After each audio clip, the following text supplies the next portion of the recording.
వేమూరి జగపతిరావు గారి మహనీయుల ముచ్చట్లు 9వ భాగం 19/7/24. ఎడిసన్ అంతిమ శ్వాస భద్రపరిచిన హెన్రీ ఫోర్డ్. నేను జన్మతహా ఇంజనీర్ని, నా ఆట వస్తువులు యంత్ర పరికరాలు అనేవాడు హెన్రీ ఫోర్డ్. నిజం కూడా అంతే. ఎంతటి క్లిష్టకరమైన యంత్రానైనా ఒక్కసారి చూడగానే పనిచేసే విధానాన్ని అవగాహన చేసుకునేవాడు ఫోర్డ్. 12 ఏళ్ల వయస్సులో హెన్రీ ఫోర్డ్ దృష్టి అలారం గడియారం మీదకు పోయి చదువు సంధ్యను మానేసి గ్రామాల వెంట తిరుగుతూ చెడిపోయిన గడియారాలన్నీ బాగు చేసేవాడు. మరమ్మతు చేసినందుకు ఛార్జీ కూడా ఏం తీసుకునేవాడు కాదు. మహనీయ 16 సంవత్సరాల వయసులో ఫోర్డ్ డెట్రాయిట్లోని ఒక వర్క్షాపులో పనిచేసుకోవడానికి కుదిరాడు. వర్క్షాప్ వాడు అతనికి వారానికి $2.5 ఇచ్చేవాడు. ఇచ్చే జీతం అంతే. అయితే గదికి అద్దె, భోజనం ఖర్చు వారానికి $3.5 అంటే $1 ఎక్కువ అయ్యాయి. నగర వర్క్షాపులో పని నేర్చుకుంటూ రాత్రిపూట ఒక కొట్లో గడియారాలు బాగు చేస్తూ ఉండేవాడు. కొంతకాలానికి అదే పట్టణంలో ఎడిసన్ కంపెనీలో ఇంజనీర్గా కుదిరాడు. కొద్ది కాలంలోనే తన ప్రజ్ఞా ప్రాభవాల వల్ల చీఫ్ ఇంజనీర్గా నియామకం పొందారు.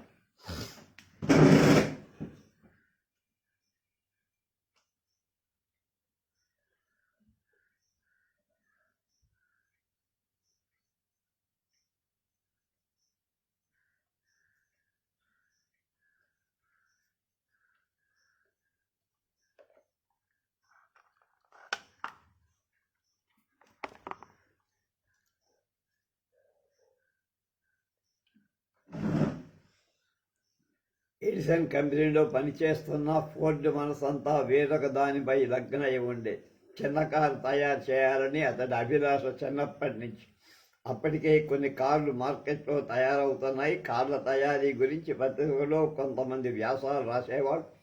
ఫోర్డ్ ఆ వ్యాసాలని క్షుణ్ణంగా చదివి ఆకలింపు చేసుకొని తాను సొంతంగా మిగతా వాళ్ళ కార్ల కంటే భిన్నమైన కారు తయారు చెయ్యాలని తలవే. గుర్రా లేని బగ్గి. ఎలాగైతే రేయింపవళ్ళు కష్టపడి 1896 నాటి ఒక కారు తయారు చేయగలిగాడు. అతడు తయారు చేసిన చిన్న కారుకు ఇవాళ కారుకు ఎంతో తేడా. అతడు తయారు చేసిన కారు 4 చక్రాల సైకిల్ లాగా ఉండేది. ముందున్న మోటారుకు వెనక చక్రాలకు బెల్ట్ ఉండేది. దీన్ని ప్రజలు గుర్రాలు లేని బగ్గి అని పిలిచేవాడు. ఫోర్డ్ దీన్ని నడుపుకుంటూ డెట్రాయిట్ వీధుల్లో కనిపించేవాడు. ప్రజలు ఈ వింత బగ్గీని చూడటానికి విపరీతంగా గుమ్మికూడేవారు. ఈ బగ్గీని చూసి గుర్రాలు బెదిరి పారిపోయి దాంతో వీధిలో జనం తొక్కిసలాట ప్రారంభమై పోలీసులకు జనాన్ని కంట్రోల్ చేయడం కష్టమైంది. పోలీసులు ఈ కొత్త ఉపద్రవాన్ని ఎదుర్కోవటానికి హెన్రీ ఫోర్డ్ ప్రభుత్వం నుంచి లైసెన్స్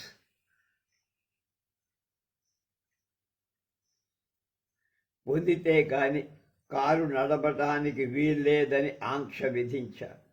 చౌక ధర కారు.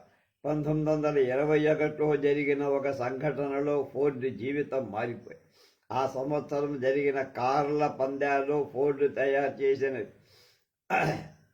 కారు ఫస్ట్గా రావడంతో, అంటే నంబర్ 1 పొజిషన్ రావడంతో హెన్రీ ఫోర్డ్కు విశేష ప్రచారం లభించింది. ఫోర్డ్ మోడల్ కారుకు అనేక ప్రశంసలు దొరికాయి. కొంతమంది మిత్రులు ఫోర్డుకు ఆర్థిక సహాయం చేయటానికి ముందుకొచ్చి 1903లో $1,00,000 పెట్టుబడితో ఫోర్డ్ మోటార్ కంపెనీ స్థాపించారు. ఏ వస్తువు తయారు చేసైనా అత్యధిక ప్రజల అవసరాలకు తగినట్టుగా ఉండాలని ఫోర్డ్ భావం. అదే ఉద్దేశంతో 1903లోనే ఈ క్రింది ప్రకటన చేశారు: నేను జనసామాన్యానికి పనికివచ్చే చౌక ధర కారు తయారు చేస్తాను. ఈ కారు కుటుంబానికి సరిపోయేంత పెద్దదిగా, ఒకే వ్యక్తి కూడా దాన్ని మెయింటైన్ చేయగలిగినంత చిన్నదిగా ఉంటుంది. నాణ్యమైన సరుకుతో, నిపుణులైన పనివారులతో ఈ కారు తయారు చేయబడుతుంది. ఆ కారు ధర సామాన్యమైన ఉద్యోగస్తుడికి కూడా అందుబాటులో. ఇవన్నీ అతిశయోక్తులేం కావు. ఫోర్డ్ అన్న మాటలకు కట్టుబడే ఉన్నాడు. అదే సంకల్పంలో మోడల్ టీ ఫోర్డ్ కారు 12,000 తయారు చేశారు. మరుసటి ఏడు 1915 నాటి మోడల్ టీ ఫోర్డ్ కారు 1,60,00,000 అమ్ముడయ్యాయి. 1912లో ఫోర్డ్ తన కర్మాగారంలో సరికొత్తగా అసెంబ్లీ లైన్లను ప్రవేశపెట్టి ఆ కొసన మూడి సరుకు వేస్తే ఈ చివర కారు పూర్తిగా తయారై ప్రతి 93 నిమిషాలకు ఒక కారు బయటకు వచ్చేది. 1925లో అసెంబ్లీ లైన్లలో మరికొన్ని వినూత్న మార్పులు చేయటం వల్ల ప్రతి 15 సెకండ్లకి ఒక కారు తయారయ్యేటట్టుగా ఆయన ప్రయత్నం చేసి వదిలేశాడు. అంటే 15 సెకండ్లకు ఒక కారు. అంతకుముందు 90 నిమిషాలకు ఒక కారు, గంటన్నరకు ఒక కారు. కార్మిక శ్రేయోభిలాష్ 1914 జనవరి 5న ఫోర్డ్ పేరు ప్రపంచ పత్రికలన్నింటిలో పతాక శీర్షికలలో వెలువడి. అందుకు ఒక ముఖ్య కారణం కూడా. అదే రోజు ఫోర్డ్ తన కంపెనీలోని కార్మికులందరికీ 8 గంటల పని, రోజుకు $5 జీతం ఏర్పాటు చేశారు. ఆ రోజులో అమెరికాలో మిగతా పరిశ్రమలో రోజుకు $2.5 వేతనం, 9 గంటల పని కావాలి. ఈ విధంగా కార్మికులకు రెట్టింపు జీతం ప్రకటించి ప్రపంచ ప్రజల మన్ననలు పొంది కార్మిక శ్రేయోభిలాషి అనిపించుకున్నారు. ఆ రోజుల్లో ప్రపంచంలో ఇంత ఎక్కువ జీతం, ఇంత తక్కువ పని గంటలు ఇచ్చిన వ్యక్తి కానీ, ప్రభుత్వం కానీ, ప్రైవేట్ సంస్థ కూడా ఏదీ లేదు. హెన్రీ ఫోర్డ్ కటిక దరిద్రుడు కాబట్టి ప్రపంచంలోకెల్లా కోటీశ్వరుడయ్యాడు. 82 సంవత్సరాల వయస్సులో అతడు చనిపోయే నాటి అతడి ఆస్తి అనేక వందల కోట్ల డాలర్లుగా ఉంది. అందులో చాలా భాగం దాన ధర్మాలే చేశాడు. చనిపోయే నాటికి దాన ధర్మాలు చేయటానికి నెలకొల్పబడిన ఫోర్డ్ ఫౌండేషన్ $250 కోట్ల డాలర్లు, అంటే దాదాపు 1800 కోట్ల రూపాయలు. ఈ ఫోర్డ్ ఫౌండేషన్ ప్రతి సంవత్సరం ప్రపంచం నలుమూల నుండి సంక్షేమ కార్యక్రమాల కోసం 35 నుంచి 40 కోట్ల డాలర్లు ఖర్చు చేస్తూ ఉంటారు. ఎడిసన్ అంతిమ శ్వాస. వ్యక్తిగతంగా ఫోర్డ్ చాలా వింత వ్యక్తి. రకరకాల యంత్రాలకు పనికొచ్చే సామగ్రి దాచిపెట్టుకునేవాడు.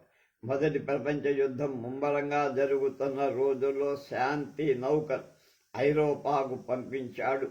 ఆ తర్వాత అది ఫెయిల్ అయిపోయింది. థామస్ ఆల్వా ఎడిసన్ ఆఖరి శ్వాసను ఒక సీసాలో పట్టి భద్రపరుచుకున్నాడు. ఒకసారి అధ్యక్ష పదవికి పోటీ చేసి ఓడిపోయాడు. 71 సంవత్సరాల వయస్సులో సోల్కా నృత్యం కూడా చేశారు. ప్రియురాండ్ర కోర్కెల్. అమెరికాలో మోడల్ టీ ఫోర్డ్ తయారు చేయడానికి ముందు కార్లు అనేవి పురుషులకు మాత్రమే పరిమితంగా ఉండే, అంటే మగవాళ్లే ఉపయోగించారు. స్త్రీలకు వాటిని నడిపే సామర్థ్యం లేదని భావించబడి ఫోర్డ్ కారు స్త్రీలు కూడా అవలీలగా నడపటానికి వీలు కలిగించాయి. 1908 నాటికి ఫోర్డ్ కార్లను మగవాళ్లతో పాటు ఆడవాళ్లు కూడా దేశవ్యాప్తంగా నడపడం ప్రారంభించారు. అమెరికన్ నారీ లోకంలో హెన్రీ ఫోర్డ్ పేరు ఎంతో వ్యాప్తి చెందింది. 1915 నాటి దేశం నలుమూలలు పెళ్లి కాని కన్యలు తమ ప్రియులను సంబోధిస్తూ, మాకు నగలు వద్దు, నాణాలు వద్దు, మేడలు మిద్దలు ఏం వద్దు, ఫోర్డ్ కారు కొనిస్తే అదే చాలు అని పాటలు పాడుతూ ఉండేవాళ్ళు. హెన్రీ ఫోర్డ్ మిచిగన్, అమెరికా రాష్ట్రంలోని గ్రీన్ ఫీల్డ్లో 1863లో జన్మించారు. మిచిగన్ రాష్ట్రంలో మేము కూడా ఉన్నాం. మా అమ్మాయి వాళ్ళ దగ్గరికి రెండవసారి అమెరికాకు వెళ్ళినప్పుడు అప్పుడు ఆ ఫోర్డ్ కంపెనీలు అన్నీ మేము చూసాం. 1945లో ఫోర్డ్ మోటార్ కంపెనీ అధిపతిగా హెన్రీ ఫోర్డ్ స్టెర్లింగ్ హైట్స్ అనే చోట ఉండేవాడు, మిచిగన్ రాష్ట్రం. మనుమడి రెండవ హెన్రీ నియమింపబడ్డాడు. పాత అలవాటు వదలని పత్రికా సంపాదకుడు ఖాసా సుబ్బారావు. సుప్రసిద్ధ పత్రికా సంపాదకులైన ఖాసా సుబ్బారావు గారు మంచితనానికి, మానవత్వానికి పేరు. ఆయన తను నమ్మిన సిద్ధాంతాల కోసం జీవితం ధారపోసిన మహామనిషి. ప్రకాశం పంతులు గారంటే సుబ్బారావు గారికి ఎంతో అభిమానం. సొంత పత్రికలో వ్యతిరేకం. ప్రకాశం పంతులు గారు స్వరాజ్య పత్రిక పెట్టిన రోజులు మేము కూడా మా నాన్నగారి టైంలో స్వరాజ్య పత్రిక తెప్పించేవారు. సుబ్బారావు గారు ఆ పత్రికకు సంపాదకులుగా ఉండేవారు. కాంగ్రెస్ పార్టీ తరఫున ప్రచారం చేస్తూ ఒకానొక బహిరంగ సభలో ప్రకాశం గారు చేసిన ఒక ఉపన్యాసం సుబ్బారావు గారికి నచ్చల. వెంటనే ఆ మర్నాడు స్వరాజ్య పత్రిక సంపాదకీయంలో ఘాటుగా ప్రకాశం గారిని విమర్శించారు. ఈ విషయం ప్రకాశం గారైతే అంతగా పట్టించుకునేవాళ్ళు కాదు, కానీ మిత్రులు ఆయన్ని కదోసి, ఇదేమిటండి ప్రకాశం గారు, మీ సొంత పత్రికే మీకు వ్యతిరేకంగా రాసిందే అని ఎత్తిపొడిచి, దాంతో టంగుటూరికి కాస్తంత చురుకు తగిలి వెంటనే స్వరాజ్య ఆఫీస్కి వెళ్ళి సుబ్బారావు గారిని మందలించారు. సుబ్బారావు గారు మాట్లాడకుండా తక్షణం రాజీనామా పత్రాన్ని ప్రకాశం గారికి అందజేసి, ప్రకాశం గారు ఇది ఊహించడం. వెంటనే ఆయన తన తొందరపాటుకు బాధపడుతూ, సారీ సుబ్బారావు, నా తొందరపాటుకి చింతిస్తున్నా, నా పత్రికలో ఇటువంటి గొప్ప వ్యక్తిత్వం కలిగిన ఎడిటర్ ఉన్నందుకు ఇప్పుడు నేను గర్వపడుతున్నానని అభినందించాను. ప్రతిభావంతుల పురస్కారం. సుబ్బారావు గారికి రాజాజీ కూడా ఎనలేని మైత్రి సంబంధాలు ఉండేవి. అయినా సమయం వచ్చినప్పుడు కాసా రాజాజీని తీవ్రంగానే విమర్శించేవారు. ఆ మాటకొస్తే అసలు ఖాసావారు విమర్శించినంత తీవ్రంగా మరెవరూ రాజాజీని విమర్శించేవాళ్ళు కాదే. అయినా ఇద్దరు జీవితాంతం ఎంతో అన్యోన్యంగా స్నేహితులుగానే ఉన్నారు. ఉభయులు ఆయా రంగాల్లో గొప్ప ప్రతిభావంతులు కావడం కాక అభిప్రాయ భేదాలున్న పరస్పరం గౌరవించుకునే ఉత్తమ సంస్కారం, విశాల హృదయం వాళ్లలో ఉంది. సుబ్బారావు గారి చివరి రోజుల్లో రాజాజీ వారిని అనేక విధాలుగా ఆదుకుని పాత అలవాటు వదలని పత్రికా సంపాదకుడు. కాసావారు ఎడిటింగ్లో మహాదిట్. ఆయన ఏ పత్రికకు సంపాదకుడుగా ఉన్న సహాయ సంపాదకుల మీద ఆధారపడి ఉండేవాడు కాదు. ఎంత పేరు పడ్డ రచయిత వ్యాసమైన స్వయంగా చదివి పిల్లల కాంపోజిషన్ దిద్దినట్టుగా దిద్దేవాడు. అసలు సుబ్బారావు గారు మొదట బడి పంతులుగానే తన జీవితం ప్రారంభించారు. ఆ అలవాటు సంపాదకుడైన వదులుకోలేదు. త్రాగుడు అంటే వల్లమానిన అభిమానం కలిగిన రష్యా ప్రధాని క్రుష్చెవ్, సోవియట్ యూనియన్ మాజీ ప్రధానమంత్రి క్రుష్చెవ్ను చిన్నప్పుడు ఫుట్బాల్ అనే పేరుతో ఎగతాళి చేసేవాడు. అంత గుండ్రంగా ఉండేవాడు. అయితే కుదమట్టంగా లావుగా ఉండే క్రుష్చెవ్ ఎప్పుడూ చలాకీగా హుషారుగా ఉండేవాడు. 11 గ్లాసులు షాంపైన్. క్రుష్చెవ్కు తాగుడంటే విపరీతమైన అభిమానం. ఎక్కువగా మద్యపానీయాలు తీసుకుంటూ ఉండేవాడు. ఆయన ఒకానొక విందులో ఒకేసారి 11 గ్లాసుల షాంపైన్ తాగారు. ఆ పైన టమాటో రసం కూడా తీసుకున్నారు. అయితే ఎంత తాగినా ఆయన తాగినట్టు కనపడేవాడు కాదు. అతి త్రాగుడు వల్ల కలిగే వికారాలు ఎప్పుడూ ఆయన కనపడేవి కావు, ప్రదర్శించేవాడు కాదు. ఎంత తాగినా నిబ్బరించుకొని తొణక్కుండా ఉండి. ఒకసారి ఆయన బొంబాయి పర్యటన సందర్భంగా విమానం దిగే ముందు చిత్తుగా తాగేసి బొంబాయి మేయర్తో, మిస్టర్ మేయర్, నేను మీ రాష్ట్రం వస్తూనే అక్కడ అమలులో ఉన్న ఒక న్యాయ చట్టాన్ని ధిక్కరించాను. అప్పుడు మహారాష్ట్రలో మద్యపాన నిషేధం ఉండేది. విమానాశ్రయంలో అధిక సంఖ్యాక ప్రజలు గుమికూడటంతో భయపడ్డ బ్యాగులోంచి వోడ్కా తీసి తాగేశాను అన్నారట నవ్వుతూ. మేయర్, బాంబాయి మేయర్ అందుకు ప్రతిగా నవ్వుతూ, మీరేం బాధపడక్కర్లేదు, మా అధికారం భూమి మీద సముద్రంలోనూ 3 మైళ్ళ ప్రాంతం వరకే పరిమితం. అందువల్ల మీరు విమానం దిగక ముందే ఆకాశంలో ఉన్నప్పుడే వోడ్కా తాగారు కనుక మీరు చట్టాన్ని అతిక్రమించినట్టు కాదు అన్నారు. మేధాశక్తి అపారం. క్రుష్చెవ్ మేధాశక్తి అసాధారణం. ఆయన జ్ఞాపక శక్తి కూడా అంతటి వాడే. ఒకసారి లండన్లో ఒక సమావేశంలో పాల్గొన్న నాటి సంగతి. ఆనాటి సమావేశంలో బ్రిటిష్ ప్రధానమంత్రి ఇంకా తదితరులు ఫైళ్లు ముందేసుకొని చూస్తూ, సలహాదారులతో సంప్రదిస్తూ చర్చల్లో పాల్గొనగా క్రిస్టేవ్ మాత్రం తన ముందు ఏ ఫైలు లేకుండా సలహాదారుల మీద కూడా ఆధారపడకుండా అతి చాకచక్యంగా చర్చలు అన్నీ జరిపి అందరినీ ఆశ్చర్యంలో ముంచాడు. క్రిస్టేవ్ అతిగా మాట్లాడతాడు, వదరుబోతు అని ఒక పేరుండే. 739 పౌండ్ల బరువు గల మహాకాయుడు డేనియల్ లాంబర్ట్. సరిగ్గా 200 ఏళ్ల కిందట బ్రిటన్లో ఒక వ్యక్తి జన్మించాడు. అతడి పేరు డేనియల్ లాంబర్ట్. బరువు 739 పౌండ్ అక్షరాలు. నడుం చుట్టుకొలత 9 అడుగుల 4 అంగుళాలు. చరిత్ర ఆధారాలు ఉన్నంత వరకు ప్రపంచంలో ఒక అత్యధికమైన బరువు కలిగిన వ్యక్తి అతడే. ఇంతటి మహాకాయుడు నాటికి నేటికి మరొకటి మళ్ళీ పుట్టాలి. డేనియల్ లాంబర్ట్ బ్రిటన్లో స్టాంఫర్డ్ పట్టణంలో 1770 మార్చిలో పుట్టాడు. తండ్రి జైళ్ళ కాపలాదారు. లాంబర్ట్కు 18 సంవత్సరాల వయస్సు రాగానే తండ్రి స్థానంలో చెరసాల కాపలాదారుగా నియమింపబడి 18 ఏళ్ల వయస్సులో లాంబర్ట్ బరువు 280. ఇంత బరువున్న లాంబర్ట్ అతి చలాకీగా ఉండేవాడు. రోజు వ్యాయామం చేసేవాడు. నదిలో ఈత కొట్టేవాడు. కుస్తీ పట్లు కూడా పట్టేవాడు.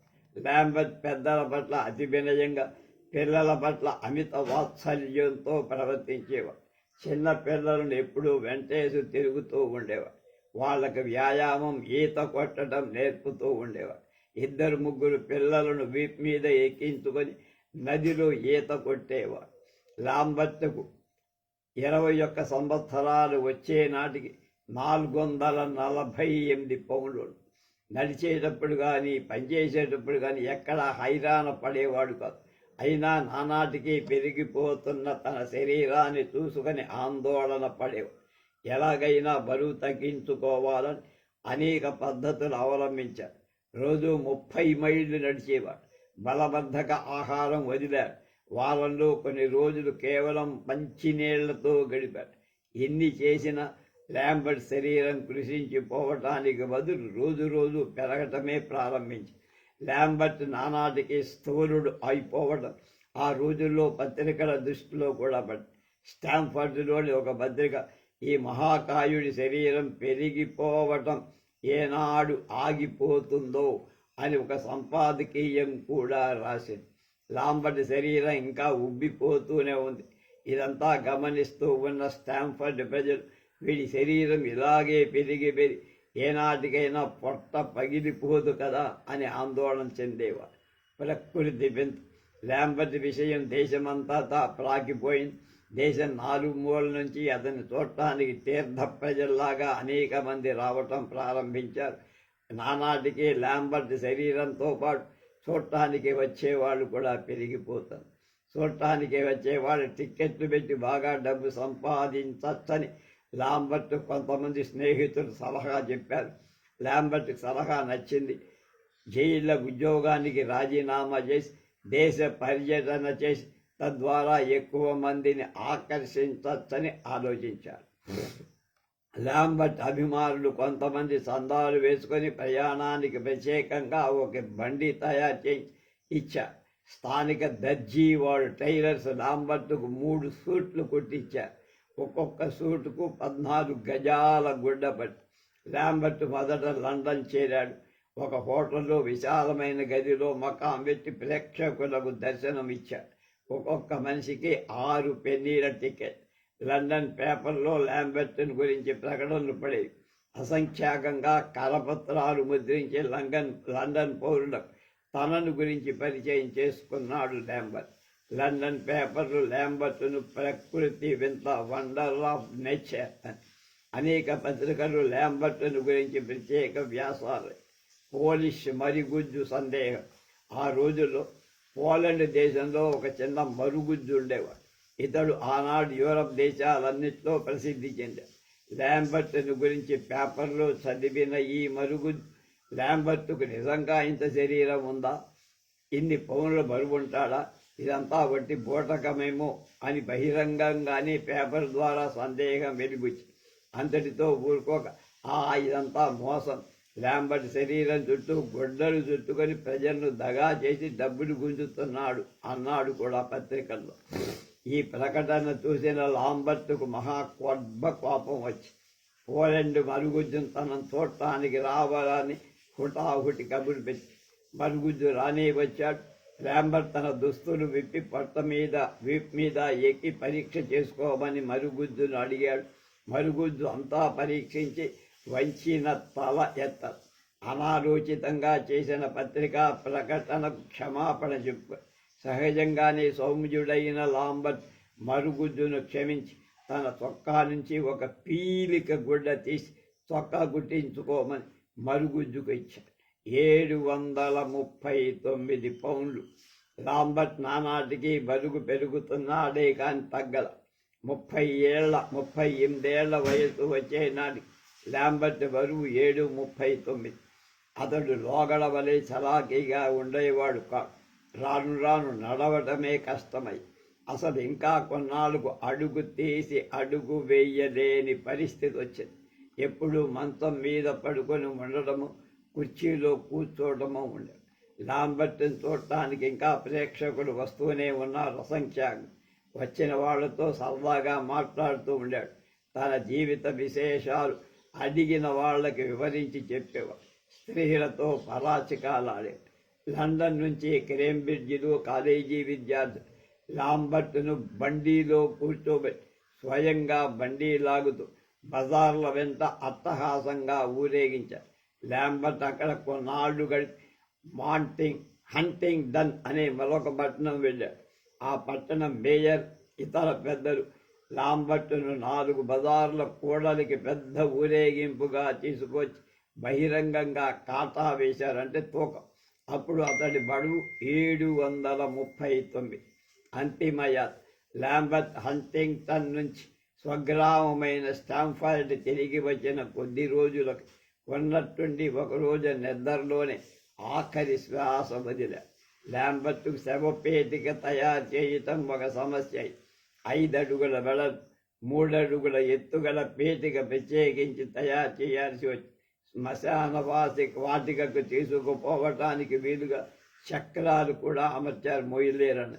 లాంబర్ట్ అంత్యక్రియలకు చుట్టుపట్ల గ్రామాల నుంచి వందలాది మంది హాజరయ్యారు. శవపేటిక నుంచి లాంబర్ట్ శరీరాన్ని దించడానికి 40-50 మంది సాయం పట్టారు. చనిపోయే నాటికి అతడి వయసు 39 ఏళ్ళు మాత్రమే. గాంధీజీ బండి లాగిన జీడి బిర్లా. గాంధీజీ నెలకొల్పిన అనేక ఆశ్రమాలకు, సంస్థలకు ప్రముఖ పారిశ్రామికవేత్త జీడి బిర్లా ఆర్థిక సాయం చేసేవారు. మొదటిసారిగా 1920లో బిర్లాకు గాంధీతో పరిచయం ఏర్పడింది. ఎలాగంటే 1920లో ఒకసారి గాంధీ కలకత్తా రైల్వే స్టేషన్లో దిగారు. అప్పుడు అక్కడ చిన్న వ్యాపారం చేసుకుంటున్న బిర్లా ఆయన స్నేహితులతో కలిసి గాంధీజీని బండీలో కూర్చోబెట్టి తామే బండీ లాగుతూ కలకత్తాలో ఊరేగించారు. అప్పటి నుంచి బిర్లా గాంధీజీ మధ్య అనుచరుల్లో ఒకటయ్యారు. గాంధీ అనుచరులో బిర్లా ఒకటయ్యారు. గాంధీజీ బిర్లా ఇంట్లో చాలా కాలం ఉండేవారు. కొద్ది వయస్సులో బిర్లా భార్య చనిపోగా గాంధీజీ సలహాపై బిర్లా మళ్ళీ పెళ్లి చేసుకోవాలి. గాంధీజీ ఆశ్రమం కొరకు బిర్లా ఏటా 50,000 ఖర్చు చేసేవారు. గాంధీజీ ఇచ్చిన పైకాన్ని బిర్లా తన ఖాతా పుస్తకాల్లో రాసేవాడు కాదు. అయితే గాంధీ మాత్రం తాను వాడిన ఖర్చంతా స్వదస్తూరితో జమా ఖర్చు రాసి బిర్లాకు పంపిస్తూ ఉండేవాడు. బిర్లా ఏనాడు వాటిని చూసేవాడు కాదు. ఇచ్చిన జమా ఖర్చు కాగితాను వెంటనే చించవతల పారేసేవాడు. పుణ్యం పురుషార్థం. బిర్లా ఈ విధంగా గాంధీజీకి ఆయన సంస్థలకు చేసే ఆర్థిక సహాయాల వల్ల ప్రజలలో బిర్లా కీర్తి కూడా బాగా పెరిగింది, వ్యాపారం పెరిగింది. గాంధీజీతో సన్నిహితంగా ఉండటం వల్ల రాజకీయ రహస్యాలు అనేకం ఆయనకు ముందుగా తెలిసేవి. అది కూడా వ్యాపారానికి ఎంతగానో తోడ్పడింది. అలా పుణ్యాన్ని పురుషార్థాన్ని ఏకకాలంలో సాధించాడు బిర్లా. మెక్సికో అధ్యక్షుడి బారి నుండి భార్యను రక్షించుకున్న జాన్ ఎఫ్ కెనడీ అమెరికా అధ్యక్షుడిగా ఉన్నప్పుడు ఒకసారి మెక్సికో ప్రెసిడెంట్ మ్యాటిస్ ఆయన భార్య అమెరికా పర్యటనకు వచ్చి వైట్ హౌస్లో విందు సందర్భంగా అధ్యక్షుడు కెనడీ ధరించిన చేతి గడియారం చూసి మ్యాటిస్ ముత్తడబడి దానివైపు తదేకంగా చూడటం జరిగింది. అది గమనించిన కెనడీ తన గడియారం తీసి శ్రీమతి మ్యాడీస్కి ఇవ్వబోయారు. ఆమె కంగారు పడి, అబ్బే అది కావాలని కాదు, బాగుంది అంతే, అందుకు చూస్తున్నాను. అందుకు కెనడీ, అలా కాదండి, మా దేశ ఆచార ప్రకారం అతిథులు ముచ్చటపడిన వస్తువును జ్ఞాపకార్థం ఇవ్వటం అనేది మా దేశ ఆచారం, ధర్మం అని చెప్పి వాచి ఇచ్చేశారు. కొంచెం హాస్య ధోరణి కలిగిన మెక్సికో అధ్యక్షుడు ఇదంతా గమనించి కెనడీని ఉడికించాలనుకొని కెనడీ భార్య జాక్విలిన్ కెనడీ వెంట ఆ రోజంతా తిరుగుతూ ఆమె అందాన్ని తెగ పొగడటం ప్రారంభించారు. దాంతో కంగు తిన్న కెనడీ ఇబ్బందిగా ముఖం పెట్టి శ్రీమతి మ్యాటిస్తో మెల్లగా, నా వాచి నాకు తిరిగిస్తారా, దాన్ని నేను వదులుకోలేను అని చెప్పి గడియారం వాపస్ తీసుకొని మెక్సికో అధ్యక్షుడి బారి నుంచి తన భార్యను దక్కించుకున్నాడట. సైకిల్ వీరుడు సుందరయ్య, కమ్యూనిస్టు గాంధీగా ప్రసిద్ధి చెందిన బుత్తలపల్లి సుందరయ్య గారి చిన్ననాటి సంగతి. ఆయన అప్పుడు కాలేజీలో చేరటం కోసం బెంగుళూరు వెళ్తూ మెద్రాస్ స్టేషన్లో దిగారు. ఎంక్వైరీ ఆఫీసుకు వెళ్ళి బెంగుళూరు రైలు ఎప్పుడో విచారిద్దామని వెళ్ళాడు. ఆ ఆఫీసులో ఉద్యోగి కనపడ. ఆ గదిలో భారతదేశ రైల్వేలకు సంబంధించిన పెద్ద మ్యాప్ ఉంది. మ్యాప్ చూసే ఆసక్తి ఉండటంతో సుందరయ్య గారికి చిన్నప్పటి నుంచి హాబీ అది. మ్యాప్ కనపడటంతో బట్టలు పుస్తకాలు ఉన్న సంచి కింద పెట్టి మ్యాప్ చూడటంలో నిమగ్నమయ్యా. ఇంతలో ఎంక్వైరీ ఉద్యోగి వచ్చి గభాలను ఆయన చేయబట్టుకొని, ఏం దొంగతనం చేయటానికి వచ్చావా అంటూ తిట్టడం ప్రారంభించి, సుందరయ్య గారు, నేను దొంగను కానురా బాబు, చదువుకునే స్టూడెంట్ అని, ఇదిగో బెంగుళూరు వెళ్ళేందుకు కొన్న టికెట్, మ్యాప్ కనబడితే కుతూహలం కొద్దీ చూస్తున్నా, దొంగతనం చేసేవాడు సామాను సంచి కింద పెట్టి చేస్తారయ్యా అని ఎన్ని విధాల మొత్తుకున్నా ఆ ఉద్యోగి వినిపించుకోకుండా, నువ్వు నిజంగా దొంగతనం చేయటానికే వచ్చావు, ఉండు పోలీసుని పిలుస్తానంటూ నిజంగానే పోలీసుని పిలుచుకొచ్చారు. ఆ తల పిక్క ఉద్యోగి పోలీస్ ఇన్స్పెక్టర్ వచ్చి సుందరయ్య గారిని ప్రశ్నించడం మొదలుపెట్టి, సుందరయ్య గారు తన టికెట్టు, పుస్తకాలు, బట్టలు అన్నీ నిజంగా విద్యార్థినని, తను బెంగుళూరు వెళ్తున్నానని, అక్కడ తన బావగారు జడ్జిగా పనిచేస్తున్నారని, సుందరయ్య గారి బావ అప్పట్లో బెంగుళూరులో జడ్జి చెప్పిన మీదట ఎలాగైతేనే సుందరయ్య చెప్పింది నిజమేనని నమ్మి వదిలేసి వేసక్టమీ ఆపరేషన్. సుందరయ్య గారు పెళ్ళయిన వెంటనే పిల్లలు పుట్టకుండా ఆపరేషన్ చేయించుకున్నారు. దీనికి కారణం, పిల్లలు పుడితే సంసార బాధ్యతలు పెరిగి పార్టీ పదవిలో పూర్తిగా నిమగ్నం అవ్వటానికి ఆటంకంగా ఉంటుందని ఆయన భావం. అయితే ఆ కారణంగానే కాక మరొక ముఖ్య కారణం కూడా, సుందరయ్య గారి వంశంలో ఆనువంశంగా అంటే ఆ వంశపారంపర్యం మానసిక వ్యాధి ఒకటి ఉంది. ఆ వ్యాధి ప్రభావం వారసత్వంగా కలగబోయే పిల్లల మీద కూడా పడవచ్చేమో అని సుందరయ్య గారి అనుమానం. ఈ కారణంగా ఆయన లీల గారితో జరిగిన పెళ్లి అయిన వెంటనే భార్యాభర్తలిద్దరూ బాగా చర్చించుకొని పిల్లలు పుట్టకుండా చేసుకుంటేనే అన్ని రకాల మేలని ఒక నిర్ణయానికి వచ్చి ఆ విధంగా చేశారు. పార్టీ కార్యక్రమాలకే తమ జీవితాన్నంతా ధారపడి తిట్లన్నీ బసవపున్నయ్యకు మహదర్ నాక. సుందరయ్య గారితో సమయస్ఫూర్తి, హాస్య ధోరణి కూడా బాగా ఉంది. ఒకసారి సుందరయ్య, మాకినేని బసవపున్నయ్య వీళ్ళిద్దరూ 1950-60-65 ప్రాంతాల్లో కమ్యూనిస్టు సభలు బ్రహ్మాండంగా జరుగుతుండే ఉయ్యూరు చుట్టుపక్కల ప్రాంతాలు. ఉయ్యూరు సెంటర్లో మా ఖాళీగా ఉండే చామలు అంటారు, ఆ చామల్లో కూడా జరిగేవి. వాళ్ళిద్దరూ వచ్చేవాళ్ళు. జీ వరలక్ష్మి కూడా వస్తూ ఉండే, నాదరు వాళ్ళు వస్తూ ఉండేవారు. వీళ్ళందరినీ చూసిన జ్ఞాపకం నాకు. సూర్యాపేటలో ఏదో ఒక సమావేశానికి రహదారి బంగ్లాలో విశ్రాంతి తీసుకుంటున్నారు బసవపున్నయ్య, సుందరయ్య. బసవపున్నయ్య గారు బయట వరండాలో పడుకున్నారు. సుందరయ్య గారు లోపల గదిలో పడుకున్నారు. ఈలోగా ఒక మాజీ కమ్యూనిస్టు నాయకుడి భార్య బంగ్లాకు వచ్చి తన భర్త కమ్యూనిస్టు పార్టీలో చేరటం వల్ల తమ ఆస్తంతా పోయిందని, తన భర్త అన్ని విధాలా చెడిపోయాడని, తన కుటుంబం అన్ని విధాలా చిన్నాభిన్నమైందని, ఇదంతా కమ్యూనిస్టు పార్టీ వల్ల దాని నాయకుల ప్రోత్బలం వల్ల జరిగిందంటూ పార్టీని నాయకుని గంటసేపు తిట్టేసి ఆమె ఒక మహజర్ అంటే ఒక విజ్ఞాపన పత్రం ఇచ్చి వెళ్ళిపోయి కాసేపటికి సుందరయ్య బసవపన్నయ్యలకు భోజనం తెచ్చిన కార్యకర్తలతో బయట పడుకున్న బసవపన్నయ్య గారు ఏం భోజనమో ఏమో ఫలానా నాయకుడి భార్య వచ్చి మమ్మల్ని నానా తిట్టి ఇదిగో అని మహజర్ ఇక్కడ పడేసి పోయింది అనగానే లోపల పడుకున్న సుందరయ్య గారు నవ్వుతూ తిట్లన్నీ బయట పడుకున్న బసవపన్నయ్యకే అందుకున్నాడు. లోపల ఉన్న నాకు మాత్రం ఈ మహజర్ మాత్రమే అందింది. పొగడ్తలకు వ్యతిరేకం. సుందరయ్య గారికి పొగడ్తలంటే ఇష్టం ఉండేది కాదు, పైగా పూర్తిగా వ్యతిరేకం. ఆయనకు జబ్బు చేసి మాస్కో వెళ్ళినప్పుడు జనశక్తి పత్రికా సంపాదకులు సుందరయ్య గారిని కీర్తిస్తూ మాస్కో నుంచి ఆరోగ్యంగా తిరిగి రావాలని ఆకాంక్షిస్తూ ఒక గేయం రాసి ప్రచురించారు.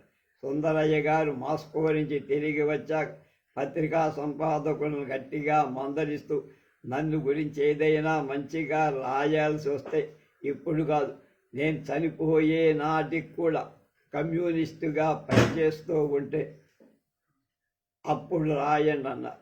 అలాగే జనశక్తి పత్రిక ప్రారంభోత్సవ సందర్భంలో పార్టీ కార్యకర్తలు సుందరయ్య జిందాబాద్ అని నినాదాలిస్తుంటే మందలిస్తూ ఇప్పుడు కాదు, సుందరయ్య జిందాబాద్ అనాల్సింది నేను చివరి శ్వాస కమ్యూనిస్టుగా పీల్చిన రోజున ఆ మాటనండి అనేవారు. ఒకసారి హైదరాబాదులో యువజన సంఘ మహాసభ జరుగుతోంది. సభాధ్యక్షులు సుందరయ్య గారిని పరిచయం చేస్తూ పీడిత ప్రజల ప్రియతమ నాయకుడు సుందరయ్య గారు అనగానే సుందరయ్య గారు వెంటనే లేచి అలాంటి విశేషణలు అతిశయోక్తులు అతి తేలిగ్గా వాడటం మంచిది కాదయ్యా అని హితవు చెప్పి, అలాగే మరోసారి పెద్దవాళ్ళు ఒక ప్రాంతానికి సుందరయ్య నగర్ అని పేరు పెట్టి ఆ బోర్డు తక్షణమే తీసేసి వినమ్రత చాటుకొని సుందరయ్య దుకాణం. సుందరయ్య గారు ప్రజాసేవకు అంకితమైన మొదటి రోజుల్లో ఆయన స్వగ్రామం నెల్లూరు జిల్లా అలగానిపాడులు రైతులు వ్యవసాయ కూలీల కోసం ఒక సహకార సంఘాన్ని నడిపారు. లాభం నష్టం లేని పద్ధతిలో ఆ దుకాణంలో ప్రజలకు కావాల్సిన నిత్య అవసర వస్తువులను విక్రయిస్తూ ఉండేవారు. ఈ సహకార సంఘం సుందరయ్య దుకాణంగా ప్రసిద్ధి చెంది చుట్టుపక్కల గ్రామాల వాళ్ళు కూడా వచ్చి ఆ దుకాణంలో సరుకులు కొనేవారు. ఆ దుకాణాన్ని సుందరయ్య ఒక్కరే నడిపేవారు. అన్ని పనులు ఆయనే చేసుకునేవారు. ప్రతిరోజు సైకిల్ మీద నెల్లూరు వెళ్ళి సరుకులు తెచ్చుకునేవారు. సైకిల్ మీద తేవటానికి వీలు లేని కిరసనాయిల్ డబ్బాలు బస్సు మీద వేసుకొచ్చి బస్సు నుంచి ఊళ్ళోకి 2 మైళ్ళు కావిట్లో వేసుకొని తీసుకెళ్లేవాడు తన కొట్టుకి.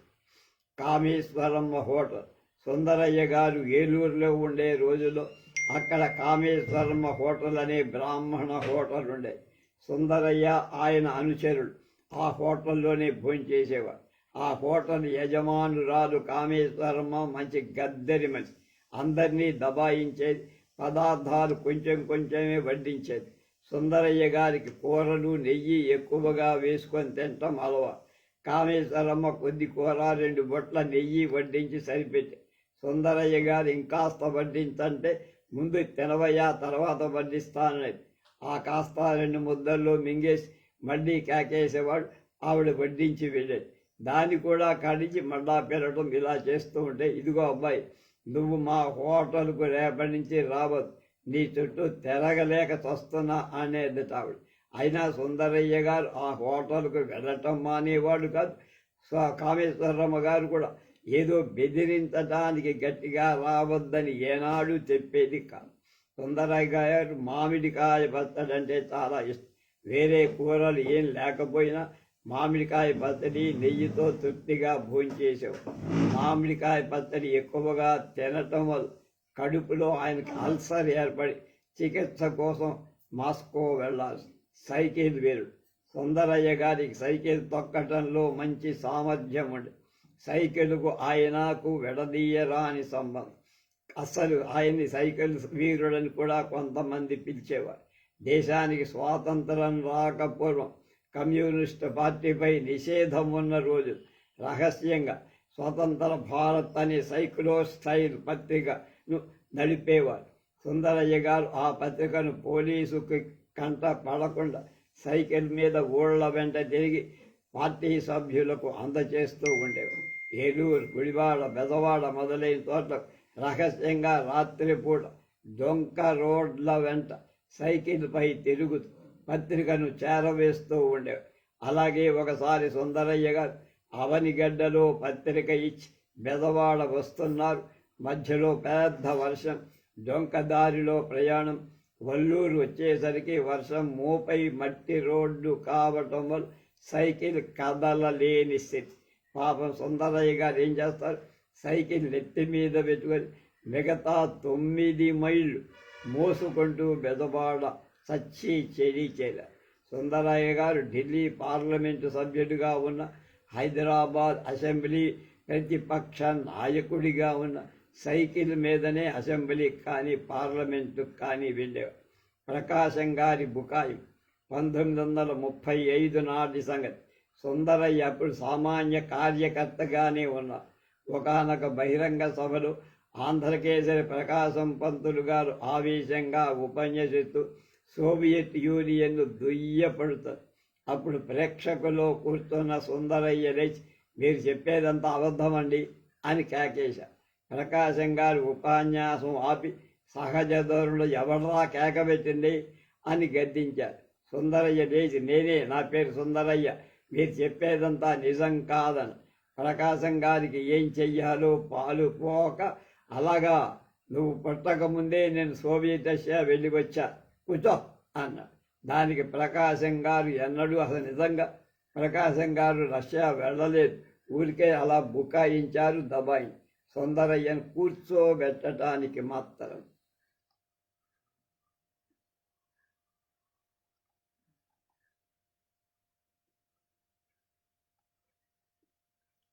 మిగతా విషయాలు రేపు.